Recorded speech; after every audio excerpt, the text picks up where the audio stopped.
నంద్యాల పట్టణం సిపిఎం కార్యాలయంలో నేటి నుండి 30వ తేదీ వరకు రాష్ట్ర స్థాయి భారత ప్రజాతంత్ర యువజన సమైక్య శిక్షణ తరగతులు ప్రారంభమయ్యాయి. ఈ తరగతులలో రాష్ట్ర నలుమూలల నుండి వచ్చిన యువతకు డివైఎఫ్ఐ ఉద్యమాన్ని ఎలా నడిపించాలి, ప్రజల సమస్యలపై ఎలా పోరాడాలి, సమాజ స్థాపనకు ఎలా అడుగులు వేయాలన్న వివిధ అంశాలపై రాష్ట్ర రాజకీయాలపై ప్రత్యేక శిక్షణ తరగతులను నిర్వహిస్తున్నట్లు సిపిఎం నాయకులు సీనియర్ అడ్వకేట్ శంకరయ్య పేర్కొన్నారు. ఈ కార్యక్రమంలో డివైఎఫ్ఐ రాష్ట్ర కార్యదర్శి రామన్న, డివైఎఫ్ఐ నంద్యాల జిల్లా అధ్యక్షులు మధుశేఖర్, పట్టణ కార్యదర్శి శివ తదితరులు పాల్గొన్నారు. ఆ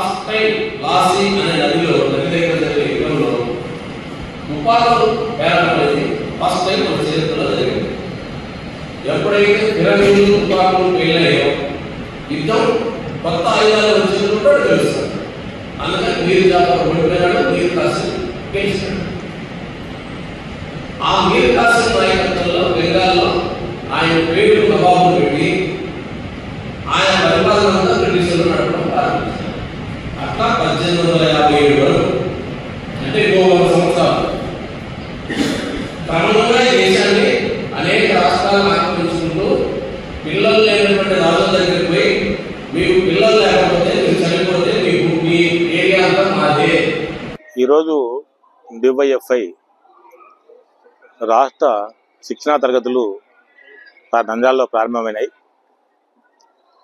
రాష్ట్రంలో ఉన్నటువంటి నలుమూలల నుంచి వచ్చినటువంటి కార్యకర్తలు, నాయకులు ఇక్కడికి క్లాసులు వినడానికి వచ్చారు.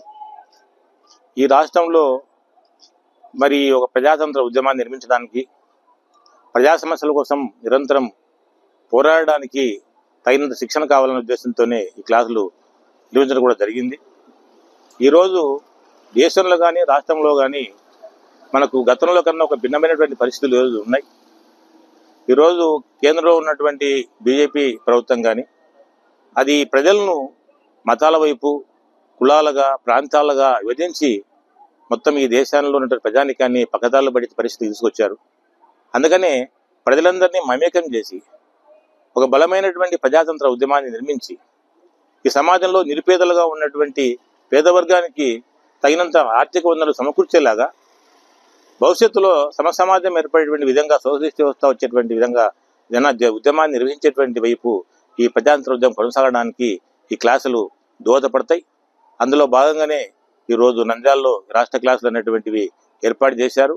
ఈ వచ్చినటువంటి యువకులందరూ కూడా ఇక్కడి నుంచి అధ్యయనం చేసి ఆయా ప్రాంతాల్లో ఎక్కడైతే జీవనం చేస్తున్నారో ప్రజలను సమీకరించి ప్రజల యొక్క సమస్యల కోసం నిరంతరం పోరాడడానికి ఈ యొక్క క్లాసులు ఉపయోగపడతాయని చెప్పని ఈ క్లాసు నిర్వహించడం కూడా జరిగింది అనేటువంటిది మీకు తెలియజేస్తున్నాను.